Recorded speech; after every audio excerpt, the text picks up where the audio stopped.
welcome to Fellesverkstedet. So Fellesverkstedet is a really simple concept. It's about providing an infrastructure to help people get their ideas out in the world. Nothing more complicated than that.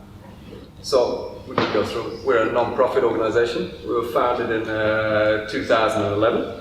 We're a big team of people, so it's not just Jens and me. We're a huge team of people that have put this place together. I guess you could say this is one of the most important things about what we do here. You don't need to be able to know how to do anything to be able to come in here and do something. So we teach people how to use machines, we guide people through their projects. You come with your idea and we try to find a solution whereby you can make it yourself.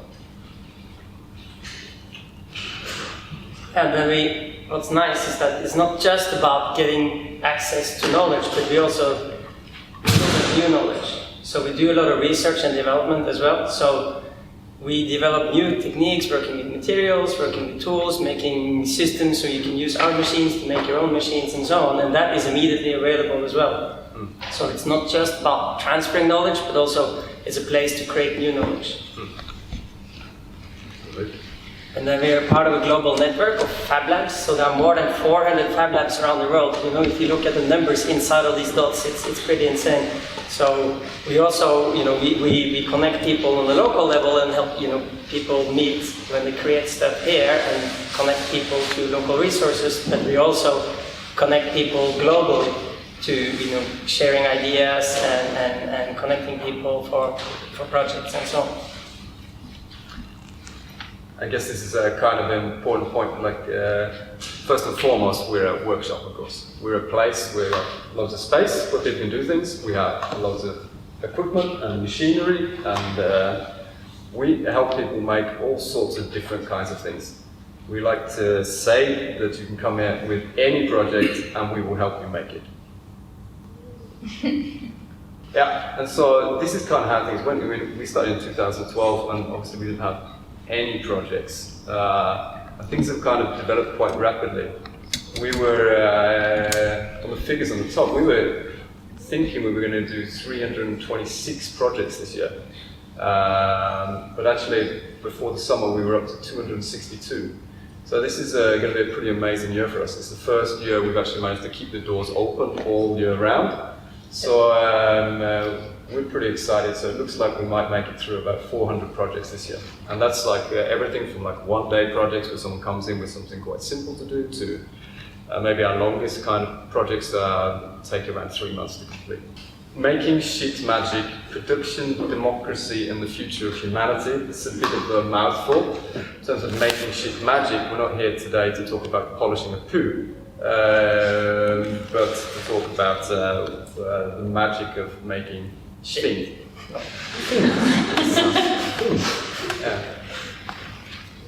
Yeah. So Jens, I just wrote down some questions here because I think it's the easiest way to do this. So that's the kind of big question. Why do we do this? Not just you and me, but with Lars and Lynn and Sondre and everyone else and all of our users. Why are we doing this?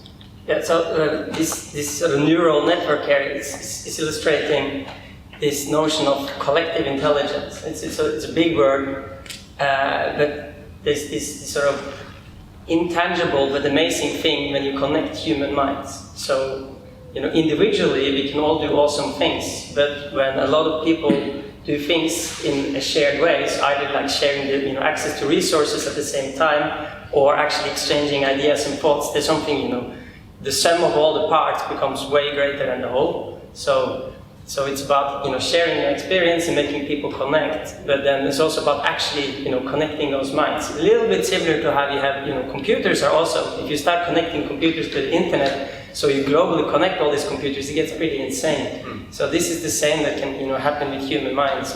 I was thinking the same about machines this morning as well, about how the machines and things work in here, with a combination of digital tools with analog tools at the same time, and how you build these new connections between processes. That also works in the same way as when we often talk about people. Yeah, sometimes it describes it at two levels. So you have your mind, or people coming in here to make stuff, connecting to the machines and the environment around us. So you get this sort of, collective intelligence between the infrastructure, the machines, and the people. So, a person working alone thinking is very different than a person thinking with a tool, whether it's, sophisticated robots like in there, or, a simple handsaw that you get out of the drawer. And then the next level then is then connecting people to each other's heads, connecting heads. So if you do that in the same context, it gets very interesting. Yeah, and I was thinking about about how we then, how our knowledge is then disseminated, the sharing of knowledge.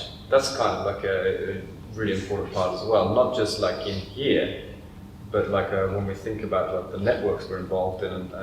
Yeah, I mentioned it earlier, you saw the map, we're part of a global network, and that's what's one of the unique things about our times now, is that we have this amazing infrastructure for sharing data, right? So we believe very much in knowledge sharing. We're not really big fans of artificial scarcity, creating artificial restraints is saying like, what I know only I should know, or what I'm able to do only I should be able to do. So we really believe in the power of the opposite, to share with each other, building on the shoulder of giants. Like you can see here, how one idea leads to another, to another, to another. And this happens anyway. Everybody gets inspirational knowledge from somebody, but if you take away these restraints and the artificial scarcity part of it, it can accelerate and grow much, much further. So it's not just about helping people on the local level, but it's also connecting people on a global level, which is very motivational. And that links back to the research and development and all the other things we're doing here, because all of that is obviously open source. Yes. So we work a lot with machines and different making new machines and trying to make links between machines and how people interact with machines, and we publish all this information online on our GitHub repository. And then other people, I mean, the kind of good example is with the storage system we use here, which we had to make ourselves. We needed a specialist system that we could move around a lot, and then we published it online, and now the same system is then being implemented in other workshops, Bitraf, there's other things around the world. Fellesverkstedet, the Dijkman's Bibliothek. So it's and they start to change it in terms of their needs. So like maybe the drawer size changes, maybe this sort of iterative development. I think a good side note is, we're not a church, it's not a dogmatic religion, so we're big fans of knowledge sharing, but if you're not, we're not going to force you to publish anything. This is public domain, so if you are working on a project, you are sort of in the open, but how you go about distributing your projects or sharing your knowledge is up to you, of course. There's no rules or requirements there. We do encourage knowledge sharing because we're big fans of it. Yeah. What's that about? Yes, the whole thing about just in time, not just in case, is access to knowledge when you need the knowledge. So in traditional education, you go to school, elementary school, middle school, high school, bachelor, master. Learning all this stuff, in a 12 to 18 year span, just in case you might need it one day. And what we're trying to provide here is just-in-time knowledge. So if you need to take a plank and straighten it, we learn you how to, teach you how to work with the wood workshop. If you need to screen print, we teach you how to do screen printing, not by a course and then you come in to do it, but by you doing that actual screen printing how to do. And the same also, when it comes to a little bit more mysterious machines you find here in the back, digital tools is the similar way. So, Neo in the Matrix is a great metaphor, because it's very sort of nice moment in the movie where it's like he gets sort of shocked by all the knowledge going into his brain, and then he opens his eyes and he says, "I know Kung Fu." And it's the similar thing. It's like you would like to work digitally controlled with a robot, so. You come to Fellesverkstedet and you can say, "I know CNC." Yeah, but there's this other aspect of it, I think, at the same time, which is about respect for the users that come into the building. And this is to do with people's time and the amount of energy that they have. And this is one of the reasons why we try to avoid doing courses, because we feel as though it's a lack of respect for the people who want to make things by going through a course and having to be certified in using machines and things. Then to some degree it feels like we're stealing time from people when they could simply just be getting on with what they need to do. So that's why this just in time, not just in case, becomes really, really important. So this is about the folly of invention. So I have this art teacher when I was in school, and he said something to me that stuck with me through the whole of my life so far. And he said something that was like, there's no new ideas. And what I think he meant by that was that, you know, we've existed as people for a long, long, long time. And so we have all these things that go through our minds all of the time. And his point about it was that it's not, these processes that happen in our minds, that's not what the important thing is. Everyone has thought of everything. Everyone's gone through all these processes. All the fantastic things that could possibly exist have already been thought of. The hugely important thing is getting these things out of people's minds. And that's where things actually start to happen. That's when we see new things happening, when we see ideas transforming from these simple mental processes where we're running around with things in our head and we're thinking that we're geniuses and everything is the best possible thing we could ever possibly have thought of, but it doesn't count. What's really important is that we actually get ideas out of people's minds and they start actually producing them, and those ideas have the chance to affect the world that surrounds us. Yeah, but if there are no new ideas, is there any point making things then if it's already been thought of? No, I think it's more like this demystification. I think that's the key point. That what I think is really important about this is about investment and priority. That's the key issues. And that's when we start to see things happening, is when people then just invest their time in doing something, prioritize an idea, and then we start to see new things happening. No, this was basically yesterday morning. In the evening actually. And I was picked up my son from kindergarten, and I stood there with my son, looking at this wing mirror, being entirely fascinated about what it was and what it was made of. All the components that were inside this wing mirror that we normally would never ever see. I started counting up, and I think there was about, in this one, not this particular one, but there was over 55 components that made this wing mirror on the car, and I found that fascinating. And it's about, and then it's also something humbling about, when you learn to make things yourself. So one thing, it's kind of sort of duality, because you can stop, in some cases you can make something way better than you could have bought. But then sometimes as well, you realize what actually goes into making all these things around it. For instance, here there's all these injection molds. So it's like CNC milled aluminium, two-sided, three-sided things that go together just to make a plastic part. Then you see there's two electromotors, and those two electromotors alone compose out of 20 parts or something. So there's something humbling about learning how much effort has gone into building the world around us. And also there's this insight you gain from learning how you can go about making things. It changes how you think of stuff that has been made. It's very similar to the sort of value of hobby farming, that it's about seeing something new. Yeah, right? And also appreciating, when you spend the whole summer growing, 11 tomatoes and you can't even make a salad, you realize there's farmers doing a pretty important job for you, and they're pretty good at it. So there's sort of this nice mix that you can both make things for yourself of other things people to use, but you also start appreciating the stuff that's been made for you. Yeah, I think it's that. So by when we make things, then we see the world anew, and and to say it in a cheesy way, then we get to see behind the scenes, and that changes the way we interact with the world again. Scenes. Jens, you asked me to put this slide up, yes. Which is a theatre, and you can explain a little bit. I come to be quite fond of this theatre analogy, because in theatres you have props. So if you have a theatre play on stage and there's a gun, that say that gun is made out of foam. It looks like a gun, but it's a foam gun. It's completely harmless.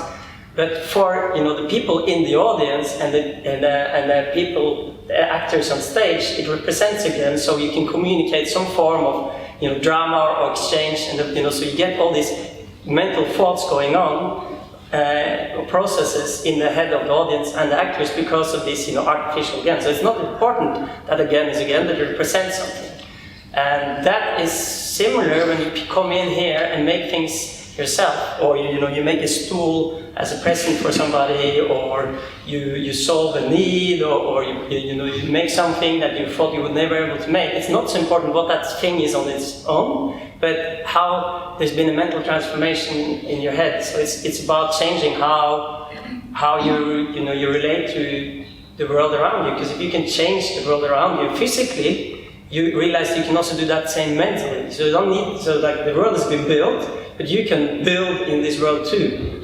And the same thing is like in social constructions in everyday life, your social world has been built as well, and you can change that too. So you don't just need to take the package deal and accept, the terms and conditions. So that sort of assertiveness of I can change the world around me is really important, and I can do it together with people, not in competition, but in collaboration. That brings really well over into this flat flow. I think that's a critical point about it's one of the most important things that we do here is about removing hierarchy, about quite literally we're on a flat floor here in a workshop, and there's very practical reasons why workshop floors are flat. But the interesting thing about it is we have all sorts of different kinds of people that come into this building. We have artists, architects, product designers, Jim who wants to cut a plank into, all sorts of different kinds of people. But the interesting point about an open workshop or a shared workshop is how you break down those hierarchies that we have, whereby based around education, based around your social background, the amount of money you have in your pocket, all these factors that to one degree or another, even if we're honest about ourselves, then we range who people are in different hierarchies. And when people are starting to come in today, but when we're here working with machines, then what we see is it reduces this hierarchy, because what we're doing is someone is using a saw, someone is using a CNC machine, everyone is standing there in exactly the same position. There's no, we're simply using the machines that are in front of us. Jens, do you want to say something? Yeah, there's more not to say. Yeah. Because we also, we're talking about sort of, flattening also the playing field and democratizing access to innovation. So who can realize their ideas and in what quality or what manner? So when we are working very much on lowering the threshold for creating stuff and creating stuff on a high level. So when you do that, you even out the playing field. So you remove a little bit this sort of, who can, are things by circumstance or chance? Did you inherit a lot of money that enables you to do this, or do you know somebody that has some great equipment you can use in the evenings and so on? Say, for instance, there's an architecture competition, and a lot of people are contributing, established, offices and smaller offices, and with these, freshly established, smaller offices have a brilliant concept or idea for a building. If they can come here and make a really high quality scale model of this and present it in that way, we help even out the playing field. That's not only established firms who can afford those services or tools who can do that. Yeah, so it's back to the beginning then. So then people can compete on the quality of their ideas as opposed to the resources that they would normally have available to them. Yes, and focus then not on the quality of the idea, but the quality of the execution. And the way you execute it. Yeah. And that's that.